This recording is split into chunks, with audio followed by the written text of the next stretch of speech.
핵심감정 허무. 핵심감정 허무는 주요 대상을 상실하는 것과 관련 있는 정서입니다. 하나님께서 상실의 고통에 빠진 인간에게 슬픔과 비극까지도 견딜 수 있는 힘을 허락하시고, 사람은 사랑하는 사람을 잃었을 때 필연적으로 하나님의 섭리에 대한 신학적인 질문을 하게 됩니다. 성인이라면 이런저런 질문도 하고 고통을 온몸으로 표현하면서 겪어냅니다. 어른에게도 상실은 되게 큰 고통이죠. 예를 들어서 사람에게 있어서 제일 큰 스트레스를 보통 사별이라고 얘기하거든요. 그 다음에 큰 스트레스가 이혼이나 연인과의 이별이나 이런 굉장히 큰 스트레스죠. 근데 아이들한테는 이게 얼마나 큰 스트레스이겠어요, 그죠? 생각해 보면 허무의 맥락을 이해할 수 있는 거죠. 유아가 인격을 성장해가는 과정에서 빚어진 상실일 때는 성인의 상실과는 좀 다른 맥락을 갖습니다. 유아동기의 상실은 혼자의 힘으로 완전히 풀 수 없고 영원히 풀 수 없는 문제일 수도 있습니다. 핵심감정 치유는 이전 상태로의 리셋을 의미하지 않습니다. 여러분, 치유가 된다는 말은 이전 상태로 리셋되는 게 아니에요. 우리가 이제 뼈가 부러졌을 때 뼈가 붙으면 붙은 뼈는 어떻게 되죠? 사실은 더 튼튼해진다 그러거든요. 그리고 그 붙은 뼈는 그 주변에 이제 이렇게 뼈들이 붙어지면서 더 굵어지기도 하잖아요, 그렇죠? 그리고 나무에도 이렇게 생채기가 일어나면 거기에 뭐가 생기죠? 옹이가 생겨서, 그죠? 그 옹이 부위는 정말 단단해지거든요. 그런 것처럼 치유라는 것은 그냥 어떤 과거의 상태로의 회귀를 의미하잖아요. 우리가 기독교 세계관을 얘기할 때 창조, 타락, 구속이라고 말할 때 그 구속이 마치 아담이 타락하기 이전 상태로 회복이라고 생각하는 경우가 많지만, 사실은 이전 상태를 회복이 아니라 이전보다 더 하나님의 목적에 가까운 지향점을 갖는다는 의미를 가져요. 근데 이렇게 말을 하면 사람들이 이런 질문을 하죠. 그러면 이전에 하나님이 창조하셨던 창조는 불완전하다는 말이냐? 그런 의미가 아니에요. 이제 게라르트 보스가 이제 그 성경신학 같은 데서 하는 얘기가, 대표적으로 하는 얘기가 이런 거죠. 도토리가 뭐가 돼요? 상술의 나무가 되죠. 그럼 도토리가 불완전합니까? 상술의 나무는 더 완전하고 도토리는 불완전합니까? 그런 개념이 아니죠. 아리스토텔레스의 운동 개념과도 관계가 있듯이 더 나은 것으로 간다는 것이 불완전하다는 의미는 아니에요. 그래서 어거스틴이 이제 자신의 책에서 인간의 사중 상태, 토마스 보스턴도 인간을 사중 상태로 설명했는데, 타락하기 전 아담의 상태를 죄가 없지만 죄를 지을 수 있는 가능성이 있는 상태라고 했어요. 그리고 타락한 인류의 상태는 죄를 짓지 않을 수 없는 노예 의지의 상태라고 얘기를 했어요. 그리고 중생한 이후의 상태를 죄를 지을 수도 있고 죄를 짓지 않을 수도 있는 상태라고 했어요. 근데 우리가 영화에 들어가게 되어지면 죄가 없어지잖아요. 죄가 없어지는데 달라져요. 타락하기 전에 아담과 다른 지점이 있는데, 뭐가 달라지냐면 범죄 가능성이 없어진다고 얘기해요. 어떻게 없어질까요? 바로 죄 때문에 범죄 가능성이 없어지는 거죠. 우리가 죄를 참으로 반성한다면, 우리가 그 기억을 가지고 있다면 어떻게 할 수밖에 없어요? 다시 그 죄에 빠질 수가 없는 것이죠. 그리고 단지 그것을 반성한다는 의미, 그것으로부터 돌이킨다는 의미, 그것으로부터 돌아선다는 의미만 있는 것이 아니라 하나님의 사랑에 대해서 더 크게 생각할 수밖에 없는 것이죠. 마치 누가복음 15장에 나오는 탕자처럼, 둘째 아들이었던 탕자는 아버지의 사랑을 받았던 상태였어요. 그죠? 사랑을 받았지만 그 사랑이 얼마나 큰지를 사실 잘 몰랐죠. 그래서 아버지한테 재산을 다 받아서, 자기 몫을 다 받아서 타국에 가서 허랑방탕하게 다 쓰고 아무것도 남은 게 없게 되었어요. 그래서 돼지들이나 먹는 지엽 열매를 먹으면서 자기의 생명을 이렇게 연명하는 그런 상태에 놓이게 되었죠. 그런 상태에 놓이게 되었던 이 둘째 아들이 우리 아버지 집에 품꾼도 이보다 낫겠다라고 하면서 아버지께로 돌아가게 되잖아요. 그죠? 그때 돌아선 이 둘째 아들은 그런 아버지를 대하는 방식이 이전에 아버지로부터 재산을 분할받았을 때와 같을까요? 다를까요? 다를 수밖에 없지 않습니까? 그래서 치유라는 것은 본질적으로 이와 같은 융합을 포함하는 것입니다. 어떤 의미의 융합을 포함하냐면 심지어 죄라도 심지어 악이라도 그것을 품어내어서 진주로 바꾸는 융합을 포함하는 개념인 것이죠. 하나님의 더 나은 창수리 나무는 바로 이런 지점을 지향하고 있는 것이고 태초의 아담의 상태는 마치 도토리와 같은 그런 상태로 이해하시면 좋을 것 같습니다. 그래서 여기서 말하는 리셋을 의미하지 않는다는 의미에서 그리고 아동이 경험했던 그 상실은 도대체가 다시 회복할 수 없다는 점에서 우리가 이제 치유의 가능성을 더 생각해 볼 수 있습니다.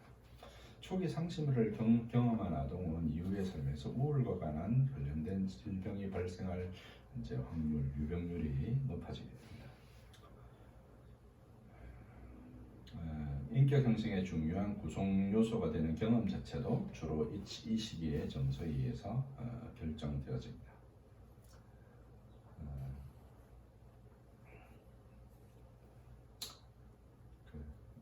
231페이지 하단에 핵심 감정 허무 찾기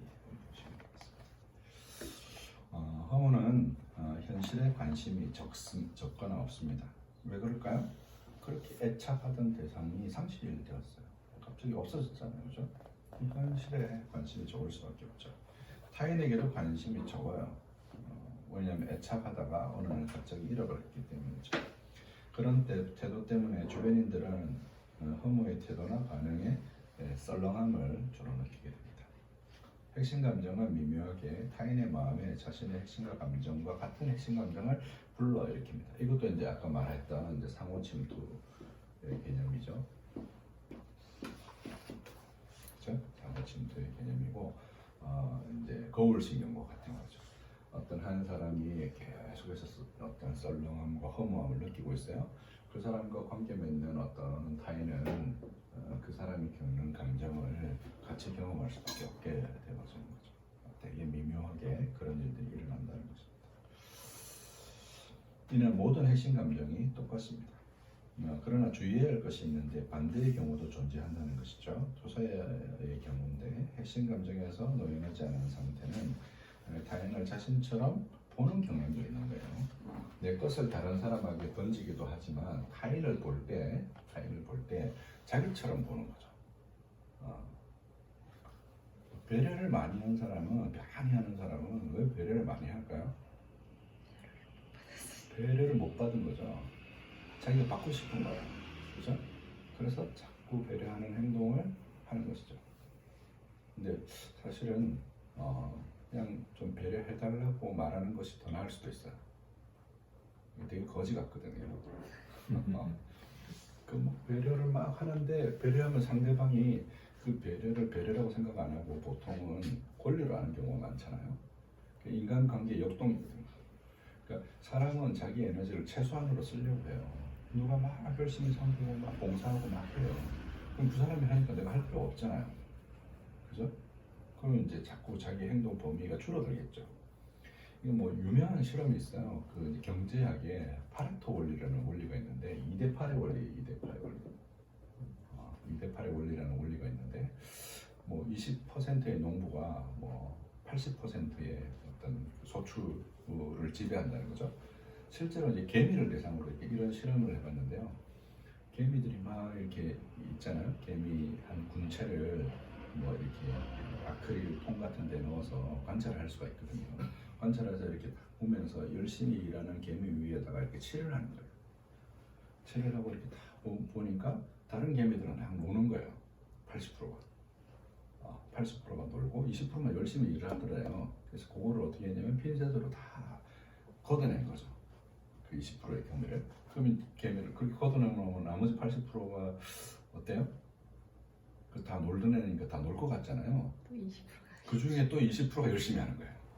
그래서 이게 참 자연 생태계의 매우 미묘한 역동 균형이에요. 그래서 어떤 사람이 계속 배려를 많이 하면 그 배려를 이렇게 그냥 그게 당연한 게 돼버리잖아요. 당연한 게 돼버리니까 그렇게 배려하는 상태가 어떤 균형점을 두 사람 사이에 혹은 공동체 안에서 균형점을 만들어 버려요. 그래서 한 사람은 계속해서 받는 사람이 되고 한 사람은 계속해서 배려하는 사람이 되는 거죠. 근데 이제 문제는 뭐냐면 배려하는 사람은 어떤 마음에서 배려를 해요? 자기를 그렇게 좀 대해줬으면 하는 마음에서 그렇게 하게 되잖아요. 근데 상대방은 그게 자기와 직접적으로 관련 있는 감정이 아니니까 그냥 그걸 당연하게 권리처럼 받아들이게 되고 이 사람에게 거지가 되는 거예요. 배려하는 사람은. 그래서 뭐 한 100개를 주고 하나쯤 얻어먹기 위해서 자기의 인생의 에너지를 그렇게 다 써요. 참, 참 불쌍하잖아요. 우리 참 그렇게 불쌍한 영혼이에요, 사실은. 정말 불쌍하죠. 근데 그냥 말을 하고 좀 배려해달라고 하고 그 부분을 체험을 받고 정말 그렇게 훈련이 됐잖아요. 그 사람은 그렇게 훈련이 된 거거든요. 평생을 그렇게 살아왔어요. 그래서 어디를 가도 배려하는 것들이 눈에 먼저 들어와요. 그죠? 그런 점에서 핵심 감정의 건강한 면이기도 하고 그것은 장점이기도 하죠. 그 사람이 더 이상 거지가 아니라면 그것은 마치 영화의 상태에서 다시는 죄를 짓지 않는 가능성처럼 그 사람이 그것을 극복하는 힘이 되기도 하는 것이죠. 우리가 그런 지점을 우리가 생각해야 되는 거예요. 근데 이제 이렇게 막 상대방에게 그걸 계속해서 덮어 씌우는 거죠. 이렇게 덮어 씌우는 데는 문제가 있는 거예요. 이제 여러분 뭐 지하철이나 뭐 버스나 뭐 남대문 시장이나 이런 데 가서 가면 이제 소매치기들이 있잖아요. 소매치기들이 있는데 소매치기들은 소매치기를 알아보거든요. 어떻게 알아볼까요? 우리는 누가 소매치기인지 누가 소매치기 아닌지를 못 알아보잖아요. 소매치기는 그 많은 사람들 중에 자기 나발이 자기 식구가 아닌 소매치기를 알아봐요. 어떻게 알아보죠?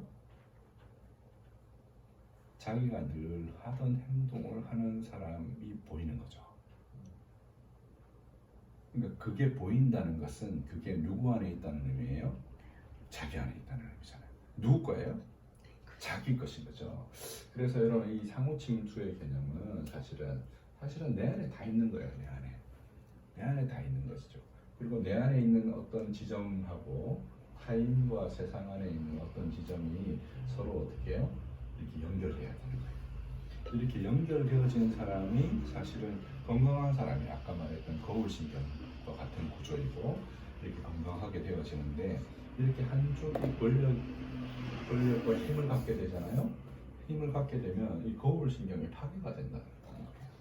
거울신경이 파괴가. 이제 우리가 흔히 보는 갑질이 이런 거죠. 여러분 특정 종교를 이렇게 비하하려는 의도가 있지는 않습니다. 근데 이제 왜 이슬람 권역 중에 뭐 IS라든지 알카에다라든지 뭐 기독교에도 이제 그런 그룹들이 있잖아요. 뭐 이렇게 함께 자살을 한다든지 뭐 미국에서 이제 집단 자살을 한다든지 섹터가 되는 종교들이 있단 말이에요. 그런 섹터가 되는 종교적인 그룹들의 특징이 뭐냐면 이렇게 그 상호 침투의 기능이 붕괴되어져 버렸어. 한쪽으로 치우쳐 버려요. 그 균형이 무너진 것이죠. 인격적 관계의 균형이 무너진 거예요. 우리가 이제 흔히 이제 사이코패스의 이제 세 가지 특징을 말할 때 이제 학대, 그다음에 밤에 오줌 싸는 야뇨, 그다음에 동물학대를 얘기를 하거든요. 동물학대는 결국은 뭐가 안 되는 거냐면 이렇게 공감이 결여단 말이에요. 그렇죠? 학대의 경험이 있어요, 이런 분들은. 이런 것들이 붕괴되어지면 인격성 자체가 붕괴되어지는 거죠. 근데 허무는 이런 연결이 어느 날 갑자기 뚝 하고 끊어져 버린 거죠. 특별히 중요한 애착의 시기에. 어리면 어릴수록 부모에 대한 애착의 정도가 어때요? 높을 수밖에 없잖아요. 그죠? 부모가 더 많이 필요할 수밖에 없고 부모에게 더 많이 의지할 수밖에 없고 부모가 더 많이 보고 싶을 수밖에 없고 엄마가 없으면 울게 되고 그런 게 어린 시절이단 말이에요. 인간의 특별히 어린 시절의 애착이란 말이에요. 근데 그 애착이 어느 날 끊어져 버린 거죠. 거기에서 이제 문제가 생기는 거예요. 215페이지 중간 문장에 보면 생후 6개월에서 18개월의 아이들이 주요 애착 대상을 결정해요. 한 18개월 어간에서 애착을 결정을 합니다. 근데 이 애착을 결정하는데 허무는 이 시기나 혹은 애착 과정에서 정신적인 외상으로 말미암아 생긴 감정이라는 거예요. 추동 이론을 애착 이론으로 발전시킨 보울비의 임상 보고에 의하면 병원에서 입원하여 부모와 헤어지게 하였던 어린이들은 부모를 다시 만나자 저항감을 나타냈는데 심지어 부모를 알아보지 못하는 아이도 있었다는 거예요. 이 부모의 상실이라는 의미를 이렇게 이해하시면 안 돼요. 부모가 갑자기 죽었다. 혹은 교통사고가 나가서 하늘나라로 갔다. 이런 의미가 아니에요. 상실이라는 의미가. 여기서 말하는 상실은 이처럼 아이가 아파서 병원에 입원하게 된다든지 혹은 부모가 어떤 경제적인 이유로 아이를 할머니한테 맡겨서 키울 수밖에 없게 되어진다든지 아이는 이 상황을 이해할 수가 있어요? 없어요? 이해할 수가 없단 말이죠. 그리고 이런 이제 허무의 특징을 핵심 감정을 가진 사람은 그래서 이 세상이 내 집이 아닌 거예요. 이런 분들은 관심사가 어디로 가야 되면 초월적인 부분들을 관심사가 가게 되는 거죠. 이제 종교적인 특성이 훨씬 더 많이 나타나게 되는 이제 특징을 보이기도 합니다.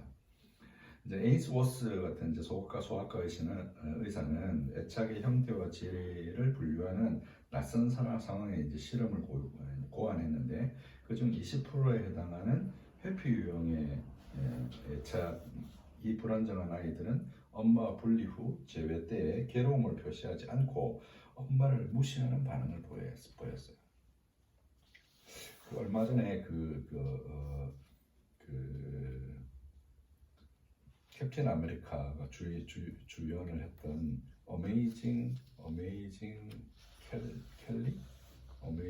켈리 이런 제목이 좀 생각이 안 나네요. 그런 영화를 개봉한 적이 있는데요. 이제 애 엄마가 천재 수학자예요. 근데 아이도 천재인 거죠. 수학적 천재인데 애 엄마가 갑자기 죽어요. 갑자기 죽어서 이제 애 아버지가 걔를 키우게 되었는데 애 외할머니가 애 재능을 보고 엄마한테 그렇게 했던 것처럼 그 아이를 뺏어서 이제 막 키우려고 천재 수학자로 키우려고 한 거죠. 그래서 이제 뭐 법원에 막 왔다 갔다 하고 막 이렇게 하면서 본인의 의사와 관계없이 애를 이제 위탁 과정에 맡기게 되었는데 그때 이제 이 켈리라는 애가 막 삼촌을 막 두드려 패면서 오지 말라고 하고 막 이렇게 저항감이나 안 만나려고 하고 이런 것들을 보이는 것들이 바로 이런 식의 외상을 의미하는 거예요. 근데 이게 매우 어린 시절이면 더 큰 외상으로 남을 수밖에 없겠죠. 생각해 보세요. 말은 태어나서 6시간에 막 뛰어다녀요. 그죠? 그리고 세상의 모든 종류의 동물들이 생후 한 1년에서 2년 사이면 성체가 돼요. 그리고 성체가 되고 난 다음에 뭘 해요? 다음 계대를 이어요. 그죠? 그 성장 과정이 매우 짧으니 빠른 시간 안에 물리적으로, 생리적으로, 자연적으로 독립을 해야 돼요. 그렇죠? 근데 사람은 어때요? 사람이 사람 구실하는데 얼마나 걸리죠? 기준이 없어요. 네, 그 농경사회의 자연적 상태에서는 한 20년쯤 걸렸어요. 그렇죠? 근데 지금 어때요? 이게 사회가 고도화되니까 배워야 될 것도 많고 갖춰야 될 것도 많고 하니까 점점 시간이 뒤로 늘어가지죠. 그래서 결혼 정년기도 어떻게 되게 돼요? 점점 뒤로 가게 되잖아요. 그리고 매우 절대적으로 이제 타인의 도움과 양육이 필요로 한 시기가 거의 한 10년 가까이 돼요. 이런 성장의 조건에서 애착이 형성되지 않으면 관계라는 것이 가능할까요? 불가능한 거죠. 그러니까 한 사람이 태어나서 성장하는 모든 과정 가운데 이 애착만큼 중요한 게 없어요. 그리고 이 사회심리학자였던 에릭슨은 이제 프로이드의 이 이론의 애착 이론과 관련해서 그것을 사회적으로 뭐로 설명했냐면 애착이라는 것이 결국 신뢰라는 거예요. 신뢰감 대 불신으로 이렇게 설명을 했잖아요. 그래서 이제 이 애착이 잘 형성되지 않은 아이들은 사회성이 약할 수밖에 없어요. 허무는 그냥 타인과의 관계에 있어서 시큰둥한 거죠. 왜? 갑작스럽게 상실해서 그 애착의 어떤 트라우마 같은 것들이 생겼기 때문인 것이죠. 215페이지면 하단에 보면 이런 패턴의 핵심 감정 허무의 주요한 원인이라 할 수 있다. 이는 상실에 대한 회피 패턴이 미움을 회피함으로 생기는 역동으로 보입니다. 그래서 미움은 덜 발달할 수밖에 없는 거죠. 미워하려면 뭐가 있어야 돼요? 대상이 있어야 되는 거죠. 그래서 여러분 이 원래 이 공감 상담에서 치유라는 건요, 애정의 대상이 되어주고 미움의 대상이 되어주는 거예요. 소도 뭐 할 게 있어야 비빈다 그랬어요? 언덕이 있어야 비비는 거죠. 그 아이들이 자라면서 엄마한테 막 짜증내고 성질내고 그러면서 크는 거거든요. 그죠? 짜증내고 성질내면서 주체성이 생기는 거예요. 그렇잖아요. 어디 가서 해보겠어요? 엄마 아빠한테 하지. 그거를 뭐 밖에 나가서 자연 생태 같은 이 정글 같은 사회나 학교에 가가지고 막 자기 마음대로 짜증내고 성질내겠어요? 거기서 못하니까 누구한테 하는 거예요? 엄마한테 하는 거잖아요. 그리고 그것이 밖으로 방출되면서 자기 내부에 이퀴밸런스가 생기는 거죠. 그죠? 그렇게 사실은 애착이라는 것은 이 애증의 관계예요. 사랑과 미움의 관계인데 여러분 생각해보세요. 누구한테 짜증을 내겠어요? 가까운 사람? 막 멀고 어려운 사람. 가까운 사람 아니에요? 그럼 교회 목사님한테 짜증을 내겠어요? 엄마한테 짜증을 내겠어요? 당연히 목사님한테 짜증을 내겠죠. 그 엄마한테 짜증을 내겠죠. 그 막 어떤 사람이 말을 더 함부로 하겠어요? 가까운 친구, 먼 친구? 가까운 친구죠. 막 친구 저 자식 저거 뭐 그냥 꽁으로 돈 벌었어요. 막 이렇게 하고 막 디스도 하고 그러려면 뭐가 필요해요? 신뢰가 필요하잖아요. 그죠? 신뢰가 없으면 그게 불가능해요. 그러니까 유연성이라는 건 사실 신뢰에서 오는데 관계가 불안정하면 그런 행동을 할 수가 없는 거죠. 그러니까 애가 어떻게 할 수밖에 없어요? 자기 안으로 이렇게 위축되어져서 있을 수밖에 없는 것이죠. 그게 이제 허무가 보이는 특징이다. 맨 아래쪽에 아이가 엄마가 없는 동안 병원에서 적응하다가 엄마가 나타나자 저항을 보이는 것도 이제 이런 역동이라고 할 수 있습니다. 하나님의 형상의 모사인 엄마상이 갑작스럽게 상실되었기 때문에 사랑의 힘도 적을 수밖에 없는 거죠. 이런 내적인 역동이 허무로 이제 드러나게 되는 것입니다. 핵심 감정 허무를 지닌 사람들을 만나보면 적게나 집의 조정 등은 삶에서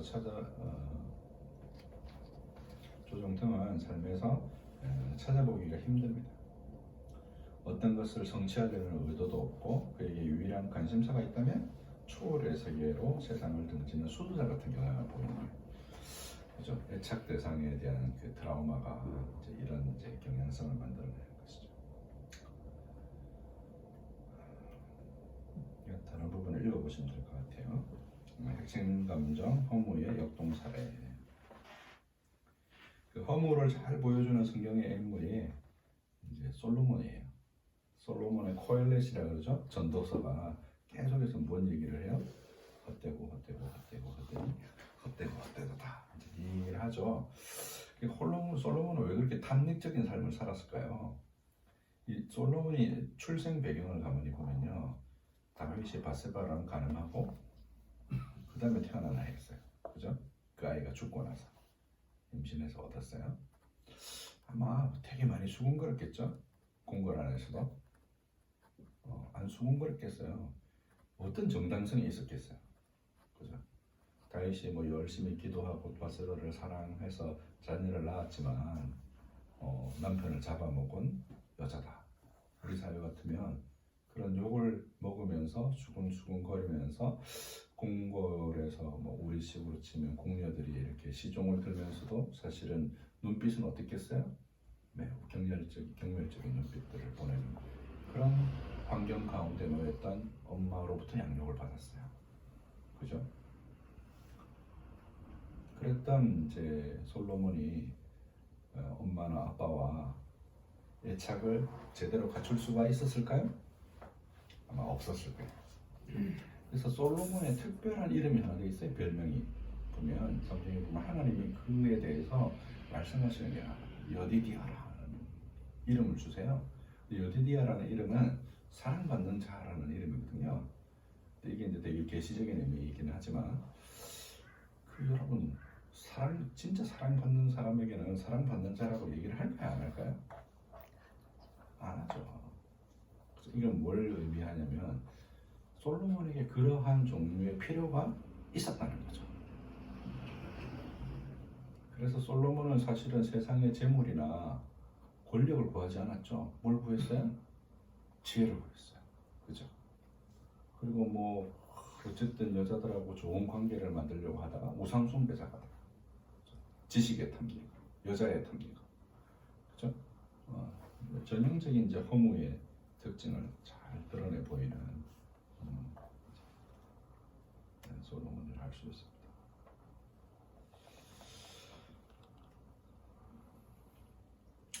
허무의 하나님 표상 218조. 허무의 하나님 표상은 초월자로서의 하나님입니다. 어릴 시절에 엄마의 상실이나 부재, 공부와 관련된 발달 과정성의 문제가 회피 계절과 만나게 될 때 엄마를 무시하거나 잊어버림으로써 자신의 미움에 대처할 수밖에 없었던 아이가 만들어낸 중간 대상이 바로 초월자이죠.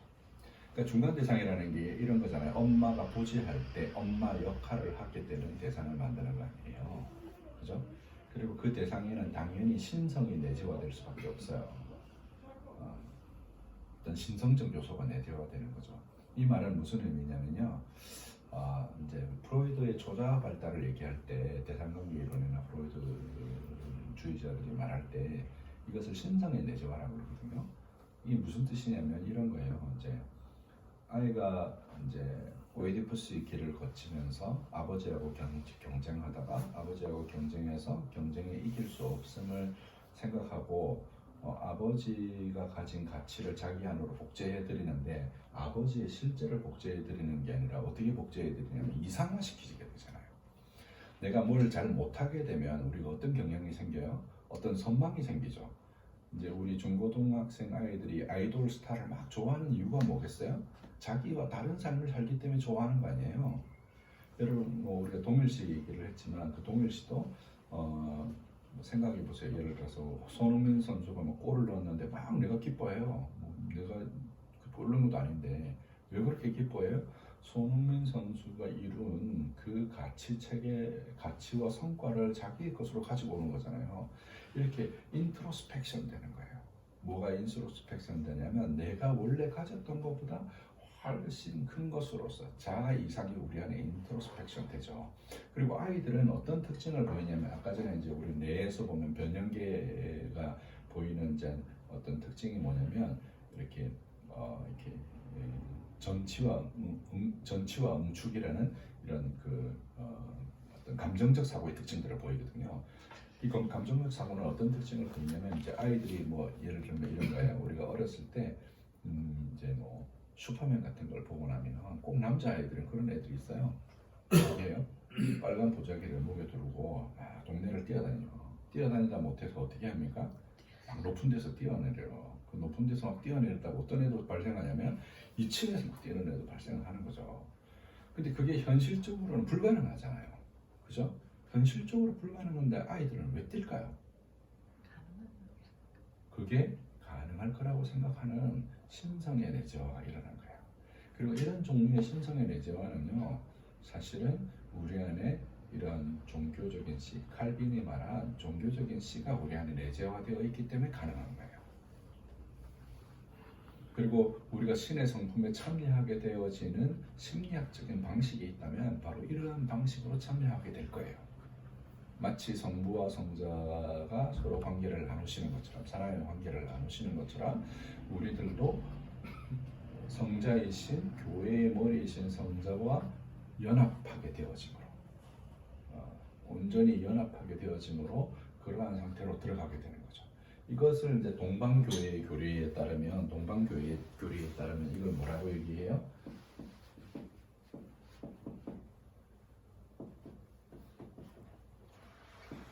데이피케이션이라고 하죠. 신성화, 베드로전서에 나오는 교리예요. 베드로전서. 신의 성품에 참여하게 된다. 신의 성품에 참여하게 된다.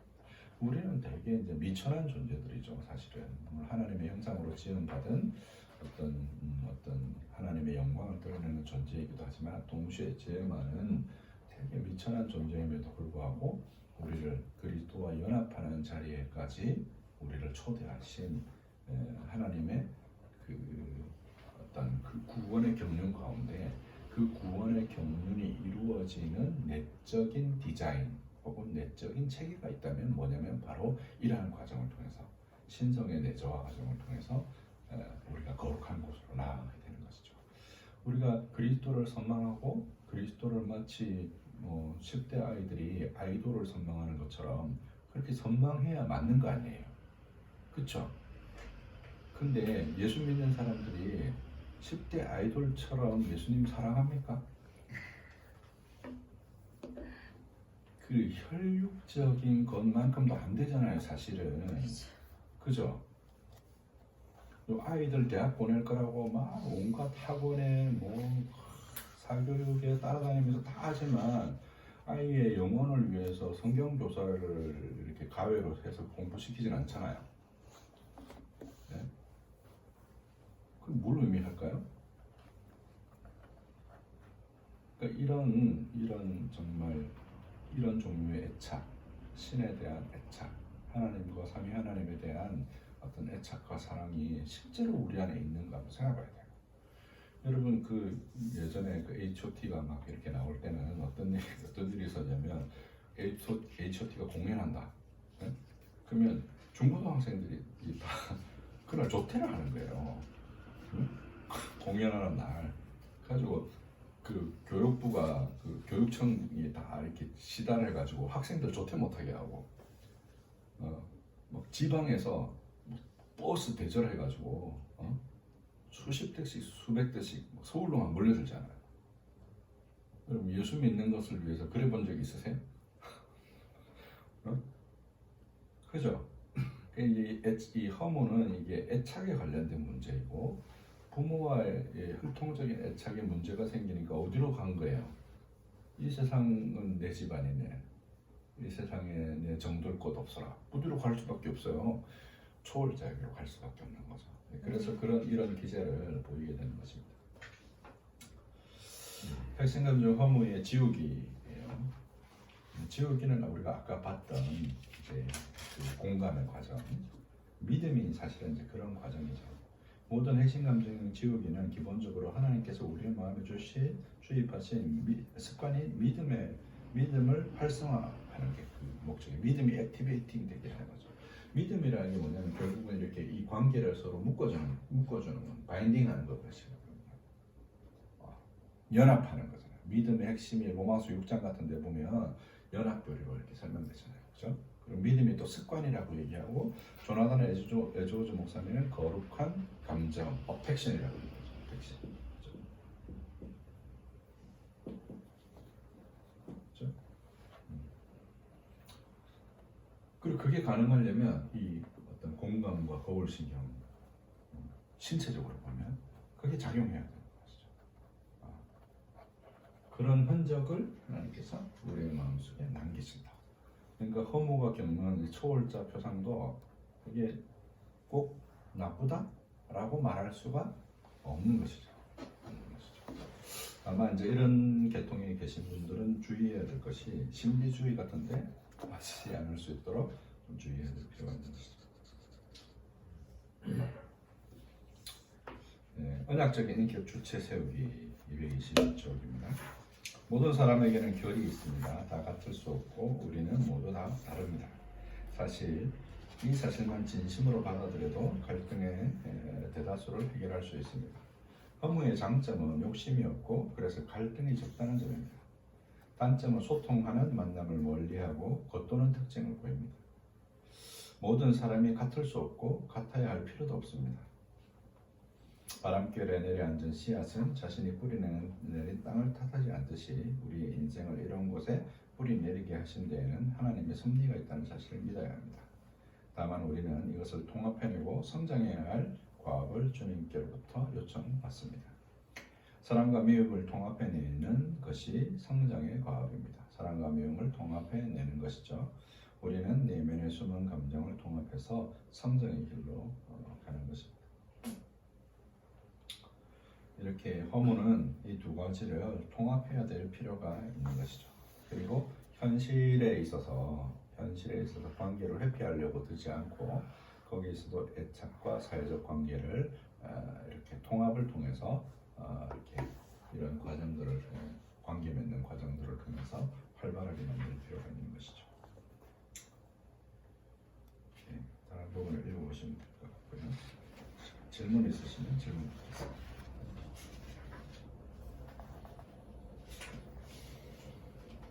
굉장히 구분하기가 애매하겠네요. 교회에서는 이 사람이 믿음이 정말 좋아서 그런 건지 아니면 그냥 허무의 그것 때문에 그냥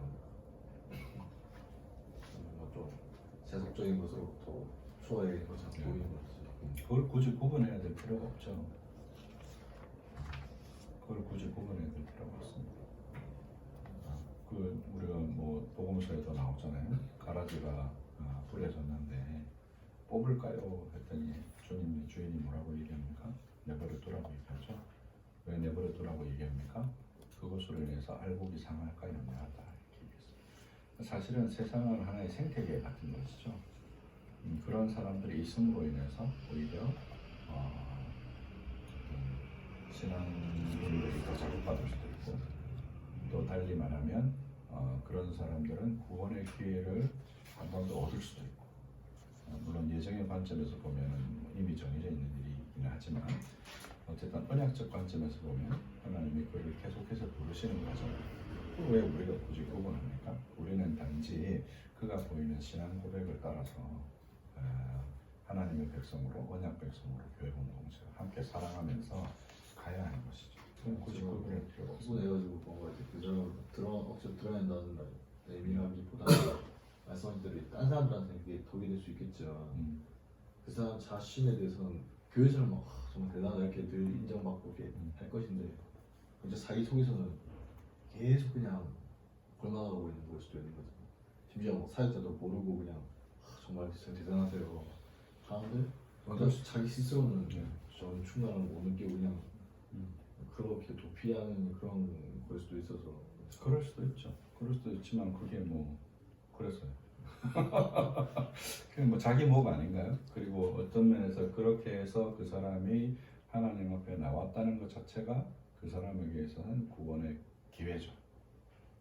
구원의 기회고, 이제 구원받을 만한 때가 가까웠고, 복음을 듣고 회개하고 주님 앞으로 돌아서서 주님 앞에 자신을 의탁하면 되는데, 모든 종류의 혁신 감정은 이런 종류의 중간 대상으로서의 하나님에 대한 왜곡에 있는 거예요. 10대 아이들 제가 잠깐 얘기했지만 그렇게 왜 우상과 같은 아이돌에 빠져들까요? 왜 공부를 많이 한 사람들이 섹터와 같은 이방 종교, 이단에 빠지게 될까요? 우리 안에 그와 같은 종교성이 있는 것이거든요. 왜 사람들은 점집과 무당을 끊지 못합니까?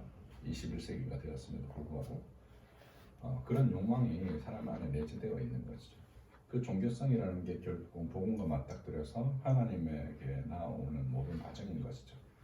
그 과정 안에는 교회 안에 있는 사람도 있지만 교회 밖에 있는 사람도 있고, 교회 안에 있는 불신자도 있지만 교회 밖에 있는 신자도 있는 것이죠. 그리고 그들이 어느 시점에 어떻게 부름받을지는 사실은 우리 몫이 아니에요. 그죠? 우리는 다 이제 열심히 복음을 전하고 복음을 바르게 설명하고 복음을 바르게 선포하여서 그들로 하여금 구원 얻을 수 있는 기회를 주고, 그들 안에 다시 말해서 유효적인 소명이 일어나기를 기도하고, 그 유효적인 소명이 일어나도록 하기 위해서 우리가 복음과 율법을 이렇게 설명하는 것이죠. 그런 과정들을 통해서 이제 우리 안에 믿음으로 말미암아 중간 대상으로서의 어떤 우리 안에 있는 표상들이 점점 성경을 따라서 수정되어지고, 계시와 성경의 원리를 따라서 우리 안에 내적 체계들이 여기 잡혀져 가게 되는 그런 과정 가운데 있는 것이죠. 근데 이런 것을 모를 때 하고 이런 내용을 알 때 하고는 좀 다르잖아요. 모르면 본인이 그러는 줄 모르고 계속 수십 년을 갈 수도 있는데 알면 어쨌든 한 번 정도 자기 인생의 작품이나 목표를 수정하거나 자기를 돌아볼 수 있는 기회가 생기는 것이죠.